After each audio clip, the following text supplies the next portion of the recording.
सविस्तरपणे घडामोडी बघणार आहोत। बुलेटिनच्या सुरुवातीलाच बातमी देवेंद्र फडणवीसांनी विधान परिषदेसाठी तयार केलेल्या चक्रव्यूहाची। राज्यसभा निवडणुकीच्या विजयानंतर आता विधान परिषद निवडणुकीमध्ये मवियाचं काय होणार अशा चर्चा राजकीय वर्तुळामध्ये सुरू झालेल्या आहेत। भाजपने 6 उमेदवार रिंगणात उतरवलेले आहेत। या 6 उमेदवारांना निवडून आणण्याचा चंगच देवेंद्र फडणवीसांनी बांधलेला आहे। त्यामुळे मुख्यमंत्री उद्धव ठाकरेंसमोर महाविकास आघाडीचे उमेदवार निवडून आणण्याचं कडवं आव्हान निर्माण झालंय। विधान परिषद निवडणुकीमध्ये गुप्त मतदान असल्याने महाविकास आघाडीची धाकधूक वाढलेली आहे।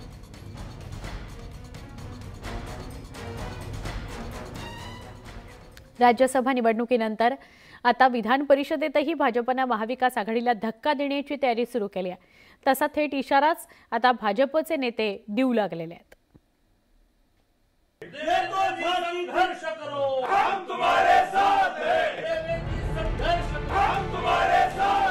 सुरुवात झाली आहे, ही अशीच पुढे जाणार आहे।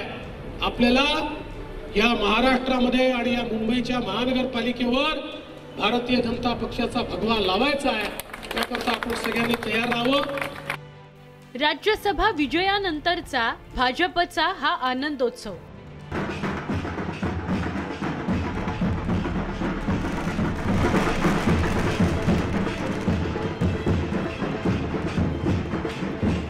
राज्यसभेत भाजपने 3ही जागा जिंकत महाविकास आघाडीला जोरदार झटका दिला। देवेंद्र फडणवीसांची चाणाक्ष नीती आणि भाजपच्या अतियोग्य मोर्चे बांधणीने महाविकास आघाडीच्या दिग्गजांचे डाव फसले। त्यामुळे आता राज्यसभा निकालाचे पडसाद 20 जूनला होणाऱ्या विधान परिषद निवडणुकीतही उमटण्याची शक्यता आहे। देवेंद्र फडणवीसांनी तर तसा थेट इशाराच दिला। अंतर्विरोध व्यक्त होण्याकरता जागा ही सत्ता पक्ष देऊ शकत नाही।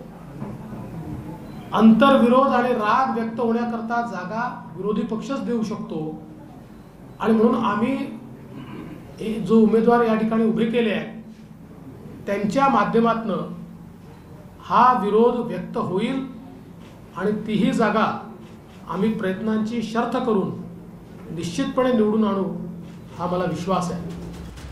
विधान परिषदेच्या निवडणुकीतही विधानसभेचेच आमदार मतदान करतात। सध्या सदस्य संख्येनुसार प्रत्येक उमेदवाराला निवडून येण्याकरता 27 आमदारांच्या मतांचा कोटा पूर्ण करावा लागेल। असणारे संख्याबळ पाहता भाजपसोबत एकूण 112 आमदार आहेत, ज्यात भाजपचे 106, जनसुराज्यचे 1, राष्ट्रीय समाज पक्षाचा 1, अपक्ष 4 अशा 112 आमदारांचा भाजपला पाठिंबा आहे। हे संख्याबळ पाहता भाजपचे केवळ 4 उमेदवार निवडून येऊ शकतात, पण भाजपने मात्र तब्बल 6 उमेदवार विधान परिषदेच्या रणांगणात उतरवले आहेत, ज्यात प्रवीण दरेकर, श्रीकांत भारतीय, राम शिंदे, उमा खापरे, प्रसाद लाड आणि सदाभाऊ खोत यांचा समावेश आहे। आता राज्यसभेच्या निवडणुकीत भाजपने आपल्याकडच्या 112 आमदारांसोबत छोटे पक्ष आणि अपक्ष अशा तब्बल 11 अधिक आमदारांची मतं मिळवली आहेत। त्यामुळे आता विधान परिषदेत भाजप 6 उमेदवारांसाठी आवश्यक 162 मतांची गोळाबेरीज करणार का अशा चर्चा सुरू झाल्यात। ज्या काही गोष्टी इतरांनी केल्या त्या आपण पण केल्या पाहिजे असं मला वाटतं। परंतु आता सगळ्या पद्धतीनं शेवटी आपल्याला काम करणं गरजेचं असतं आणि राजकारण हे आता बिलकुलच सहजासहजी घेण्याचा विषय राहिलेला नाही। नाराजी असेल तर ती आम्ही सगळेजण मिळून महाविकास आघाडी ती नाराजी नक्कीच मोडून काढू। पण एक गोष्ट नक्की की विधान परिषदेच्या निवडणुकीमध्ये नवीन स्ट्रॅटेजी घेऊन आम्ही त्या ठिकाणी सामोरे जाऊ आणि विरोधी पक्ष जे आहेत ते विरोधी पक्षामध्येच राहतील आणि आम्ही सत्तेमध्येच राहू। सद्यस्थितीत 112 आमदारांचा दृश्य पाठिंबा असलेल्या भाजपसाठी 162 मतांची गोळाबेरीज अवघड वाटत असली तरी राज्यसभा विजयाने भाजपचा आत्मविश्वास प्रचंड वाढलाय। त्याचवेळी विधान परिषदेसाठी गुप्त मतदान असल्याने महाविकास आघाडी ही भाजपची खेळी हलक्यात घेणार नाही एवढं निश्चित। Bureau report, news 18 Lokmat.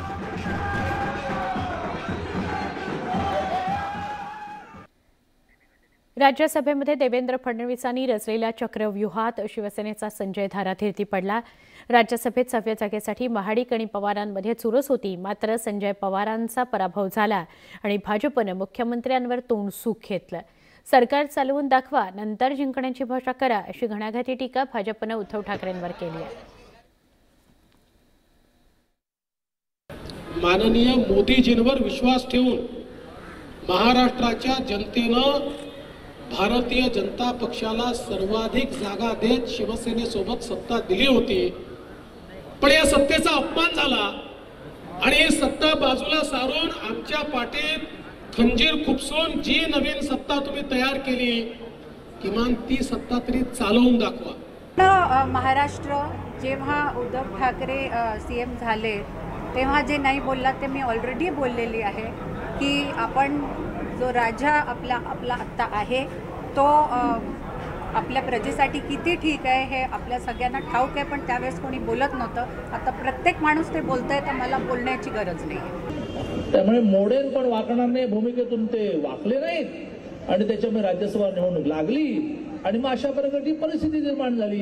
महान नेते संजय राऊतांना 6व्या नंबरवर जावं लागलं, त्यामुळे ते हुशार असतील तर विधान परिषदेच्या निवडणुकीमध्ये 13 तारखेला विड्रॉल आहे, 2 दिवस आहेत। देवेंद्रजी खूप प्रेमळ आहेत, माणसांना रिसीव्ह करतात, थोडं प्रेमाने बोललं तर त्यांचा शर्ट काढून घेता येतो, इथे तर सीट काढून घेण्याचा विषय आहे। राज्यसभा निवडणुकीमध्ये 3ही उमेदवार विजयी करण्याची भाजपची खेळी यशस्वी झाली आणि देवेंद्र फडणवीस गेम चेंजर ठरले। धनंजय महाडिक आणि संजय पवारांमधील अटीतटीच्या लढतीचा निकाल भाजपच्या बाजूने लागला। पाहणार आहोत देवेंद्र फडणवीसांच्या चाणक्य नीतीमुळे मवियाचा पराभव कसा झाला ते। फडणवीसांकडून मवियाचा गेम, भाजपचा गेम चेंजर नंबर गेम। फडणवीसांची चाणक्य नीती, राऊतांनीही जोडले हात। राज्यसभा निवडणुकीत महाविकास आघाडीच्या संजय पवार यांचाच विजय होईल असा विश्वास मवियातील नेत्यांना होता। राजकीय वर्तुळात तशी हवाही तयार झाली होती, परंतु निवडणुकीचा निकाल हाती आला आणि भाजपनं बाजी पलटवल्याचं जाहीर झालं। या निवडणुकीच्या निकालाचे गेम चेंजर ठरलेत ते भाजपचे ज्येष्ठ नेते देवेंद्र फडणवीस। मत बाद झालं शिवसेनेचं, ते मत ग्राह्य धरलं असतं तरी आमचा विजय झाला असता। नवाब मलिक साहेबांना कोर्टाने परमिशन दिली असती तरीही आमचा विजय झाला असता। त्यामुळे ह्या कन्व्हिन्सिंग विजय आहे, हा कुठल्याही जोडतोडचा विजय नाही आहे, तर पूर्ण कोटा कंप्लीट करून आम्ही हा विजय मिळवलेला आहे। देवेंद्र फडणवीस यांनी महाविकास आघाडी समर्थक असलेले 6 अपक्ष आमदार फोडले। भाजपला अपक्षांची पहिल्या पसंतीची मतं मिळाली। तटस्थ मनसेचं 1 आणि बहुजन विकास आघाडीचीही 3 मतं भाजपच्या पारड्यात पडली। अतिरिक्त 10 मतं मिळवण्यात फडणवीसांना यश आल्यानं नंबर गेमने भाजपचे 3ही उमेदवार विजयी झाले।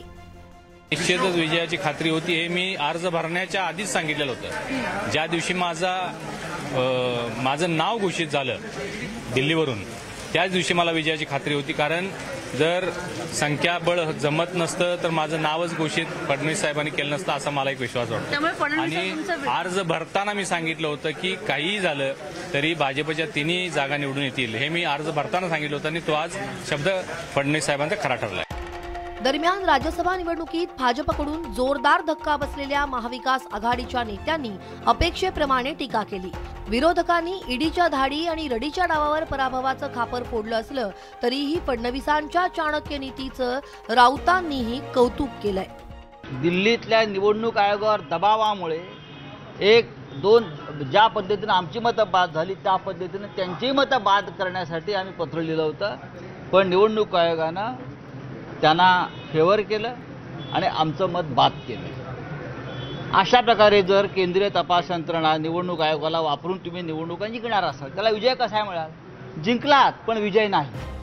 राज्यसभेच्या निकालामुळे अवघ्या 10 दिवसांवर ठेपलेल्या विधान परिषद निवडणुकांसाठी भाजपचा आत्मविश्वास दुणावलाय, तर मवियाच्या चिंतेत मोठी भर पडली आहे। त्यामुळे या निवडणुकीतही फडणवीसांची चाणक्य नीती कामाला येणार का याकडे सगळ्यांचं लक्ष लागलंय। Bureau report, news 18 Lokmat, Mumbai.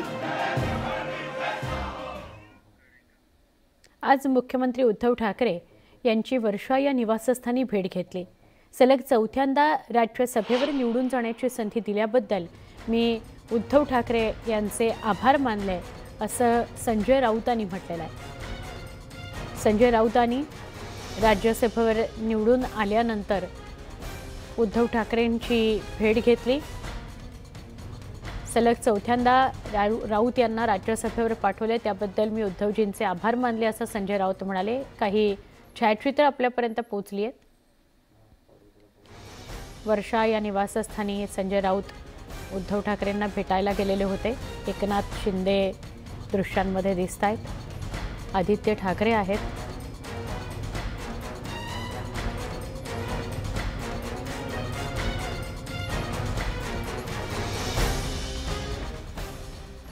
Rajya Sabha निवडणुकीमध्ये भाजपने तिसरा उमेदवार निवडून आणण्याची किमया केली आणि विजयानंतर भाजपकडून संजय राऊतांवर हल्लाबोलही करण्यात आला।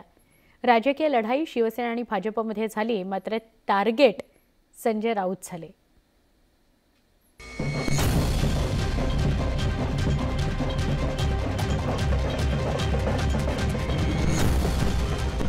भाजपचे तिसरे उमेदवार धनंजय महाडिक विजयी झाल्यानंतर मुंबईसह राज्यात भाजपनं जल्लोष केला।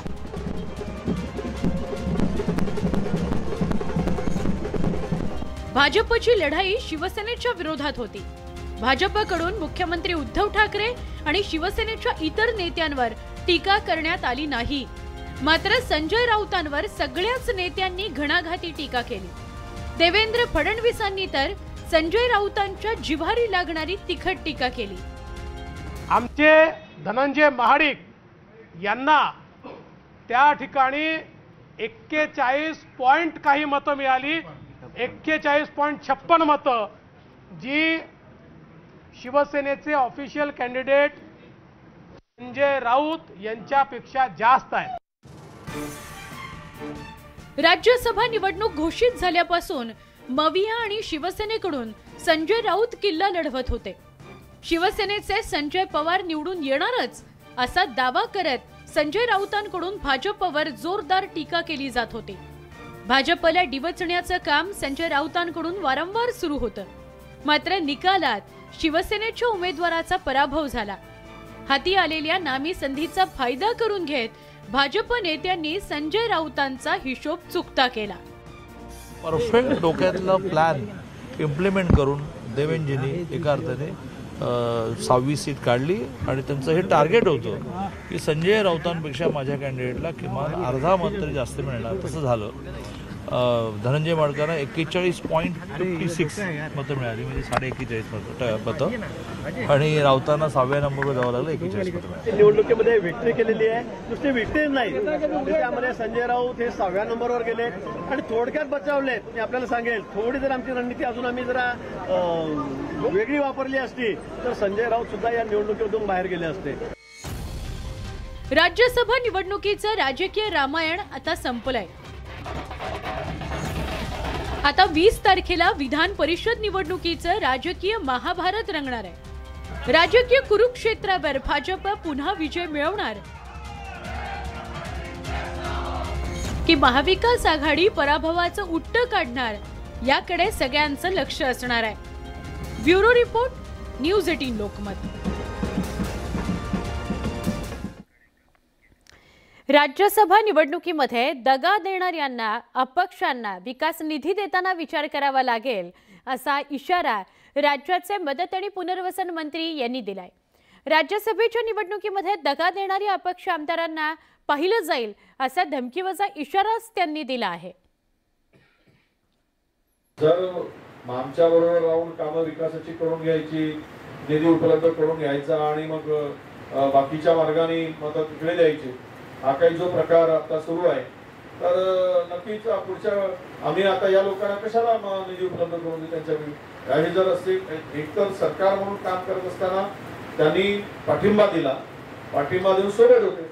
मोठ्या प्रमाणात त्यांच्या मतदारसंघाला निधी पण आम्ही उपलब्ध करून देत होतो. त्यांच्या विकासाची कामं असतील, काय कामं, सगळे कामं करत होतो. राज्यसभा निवडणुकीमध्ये भाजपच्या 3 उमेदवारांची सरशी झाली आहे, तर शिवसेनेच्या संजय पवारांना पराभवाचा फटका बसलाय. राज्यसभेच्या या हाय व्होल्टेज निकालानंतर प्रतिक्रिया देताना शिवसेना नेते संजय राऊत यांनी आघाडीला पाठिंबा देणाऱ्या काही अपक्षांनी घोडेबाजार केल्याचा आरोप केला. ज्यांनी कुणी शब्द देऊन दगाबाजी केली त्यांची यादी आमच्याकडे आहे असा इशारा त्यांनी दिला. एकूणच राज्यसभा निवडणुकीच्या निकालानंतर महाविकास आघाडी सरकारमध्ये संशय कल्लोळ बघायला मिळतोय. काही जे घोडे असतात बाजारातले नेहमीचे, ते घोडे विकले गेले. ते घोडे बाजारात होते, जास्त बोली लागली असं वाटतंय मला, किंवा इतर काही कारणं असतील, आणि त्याच्यामुळे आमची साधारण 6-1 मतं जी होती अपक्षांची खास करून ती आम्हाला मिळाली नाही. ते कोणाचेच नसतात, असे लोक कोणाचेच नसतात. पण आमचे जे घटक पक्ष आहेत, छोटे पक्ष आहेत, जे शिवसेनेबरोबर किंवा महाविकास आघाडीबरोबर आहेत, त्यांचं एकही मत फुटलं नाही. ज्या कोणीही शब्द देऊन दगाबाजी केली आहे त्यांची यादी आमच्याकडे आहे, एवढंच मी सांगतो. त्यांची नावं आमच्याकडे आहे. आम्हाला माहिती आहे कोणी मतं दिली नाहीत आम्हाला, पण ठीक आहे, पाहूया, एवढंच मी सांगतो. अपक्षांच्या मतदानावर राज्यसभा निवडणुकीची चुरस निर्माण झाली होती. पराभवाचं खापर संजय राऊत यांनी अपक्षांवर फोडलं. त्यानंतर मात्र आमदार देवेंद्र भुयार यांनी संजय राऊतांचे आरोप फेटाळले. मवियाच्या निदर्शनानुसार अपक्ष आमदारांनी मतदान केल्याचं भुयार यांनी सांगितलं. पहिल्या फेरीत 33 मतं आहेत, त्यामुळे अपक्ष आमदारांवर खापर फोडण्यात अर्थ नाही असं मत भुयार यांनी मांडलं किंवा नोंदवलं. राऊत साहेबांनी जे आरोप लावले हे पूर्णतः चुकीचं आहे. संजय राऊत साहेबांनी पुरावे घेतल्याशिवाय ते बोलू नये, आणि ते काही ब्रह्मदेव त्यांना मतदान कुठे केलं, काय केलं हे सगळं माहीत पडेल. संजय राऊत साहेब ज्या दिवस युतीत होते त्या दिवसापासून मी महाविकास आघाडी सोबत आहे, म्हणजे लोकसभा निवडणुकीपासून मी महाविकास आघाडी सोबत आहोत, आणि संजय राऊत विधानसभेच्या वेळेस महाविकास आघाडी सोबत आले. त्याच्यामुळं आम्ही दगाफटका केला, गद्दारी केली हे असं बोलण्याचा अधिकार त्यांचा नाही, कारण मी त्यांच्याशी जुळलेलं नाही. मी जुळलेला आहे या राज्याचे उपमुख्यमंत्री अजित पवार साहेब, या देशाचे नेते शरदचंद्र पवार साहेब यांच्यासोबत किमान समान कार्यक्रमाच्या अनुषंगाने आम्ही जुळलेला आहोत, आणि जे काही आमची खंत व्यक्त होती ते आम्ही मुख्यमंत्री महोदयांकडे केली. दरम्यान आपण राष्ट्रवादी काँग्रेसचे सहयोगी असून मवियाच्या 3 उमेदवारांनाच मत दिल्याची प्रतिक्रिया आमदार श्याम सुंदर शिंदे यांनीही दिली आहे. यावेळी बोलताना त्यांनी संजय राऊतांवर टीका केलेली आहे. मी आघाडीचा आमदार आहे, राष्ट्रवादी काँग्रेस पक्षाचा सहयोगी सदस्य आहे, असोसिएट मेंबर, ज्याला इंग्रजी असोसिएट मेंबर म्हणतो. आणि ज्यावेळेस आम्हाला मतदान कसं करावं, कोणाला द्यावं ह्या चर्चा पक्षांतर होत असते. राष्ट्रवादीमध्ये, काँग्रेसमध्ये होते, शिवसेनेत होते, भाजपात, सगळ्याच पक्षात होत असते. त्यावेळेस आम्हाला आघाडीचे 3 लोकांचं नाव दिलं होतं पक्षश्रेष्ठीनं. त्यामुळे 3 लोकांना, ते 5 उमेदवार होते, त्यातल्या 5पैकी 3 कोणाला द्यायचे ते मी दिलेले आहेत. शिवसेनेचे उमेदवार संजय पवार पराभव झालेला आहे, त्यांचा दुर्दैवी आहे तो पराभव असं मत अपक्ष आमदार आशिष जयस्वाल यांनी व्यक्त केलं. आम्ही ठरलेल्या पॅटर्ननुसार मतदान केलं, मात्र ज्यांनी मतदान केलं नाही त्यांची नावं लवकरच पुढे येतील असं आशिष जयस्वाल म्हणाले. परंतु जे काही इंडिपेंडेंट आमदार होते त्यांनी जे मतदान केलेलं आहे त्यांनी त्यांचा पॅटर्ननुसार मतदान केलेलं आहे, आणि ज्यांनी पॅटर्ननुसार मतदान केलं नसेल ही गोष्ट काही लपवू शकत नाही, ती लपणार नाही. आणि निश्चितच याची दखल घेतली जाईल, आणि निश्चितच अजून काही नाव आता समोर आलेले आहे, परंतु काउंटिंगमध्ये निश्चितच याकडे लक्ष होतं, आणि ज्यांनी मतदान केलं नाही आहे त्यांचं नाव निश्चितच समोर येईल. ते काही लपण्यासारखी गोष्ट नाही, ते नाव उघडकीस येणारच आहे, काही आलेले आहे किंवा येतील. राज्यसभेच्या निवडणुकीच्या निकालानंतर राजकीय नेत्यांमध्ये आरोप प्रत्यारोपाच्या फैरी सुरू झालेल्या आहेत. यावर आता बहुजन विकास आघाडीचे आमदार हितेंद्र ठाकूर यांनीही भाष्य केलंय। जे निवडून आले आहेत त्यांना आम्ही मतं दिली असल्याचं स्वतः हितेंद्र ठाकूर यांनी जाहीर केलं। दरम्यान घोडे बाजारासंदर्भात बोलताना राऊतांनी भाष्य केलं होतं, त्यावर संजय राऊत माझ्या संदर्भात असं बोलणं शक्य नाही असं हितेंद्र ठाकूर यांनी म्हटलंय। गेली 35 वर्ष या आमदारकीच्या राजकारणामध्ये किंवा राज्याच्या राजकारणामध्ये मी आहे। त्याच्या अगोदर होतोच ना, ग्रामपंचायती अमुक काकांपासून, माझ्या जन्माच्या अगोदरपासून आमच्या घरात राजकारण आहे। त्याच्यामुळे तो काही विषय नाही। मग अशा कोणत्याही गोष्टीला घाबरणाऱ्यातल्या आम्ही आहेत का, लक्षात आलं की नाही हे त्यांनाच विचारा, पण मला वाटत नाही ते असं काय बोलले असतील। 6 निवडून आलेले उमेदवार आहेत, पहिलं दुसरं तिसरं असे प्रेफरन्शियल मतं असतात। सगळ्यांना हातभार लागल्यात, सगळेजण आम्हाला न्याय देतील। ज्यांनी भाजपला मतदान केलं त्यांच्यावर महाविकास आघाडी सरकार कारवाई करणार नाही, कारण त्यांना सरकार टिकवायचं आहे असा टोला देवेंद्र फडणवीस यांनी लगावला। खरं म्हणजे जे लोक असं सांगून राहिले की आम्हाला माहिती आहे कोणामुळे हे जिंकले कोणामुळे जिंकले, त्यांना जर खरंच माहिती असेल तर ते काहीही करणार नाही। याचं कारण असं आहे की त्यांचं सरकार हे टिकवणं त्यांना जास्त महत्त्वाचं आहे, आणि म्हणून आपल्याला ज्यांनी मदत केली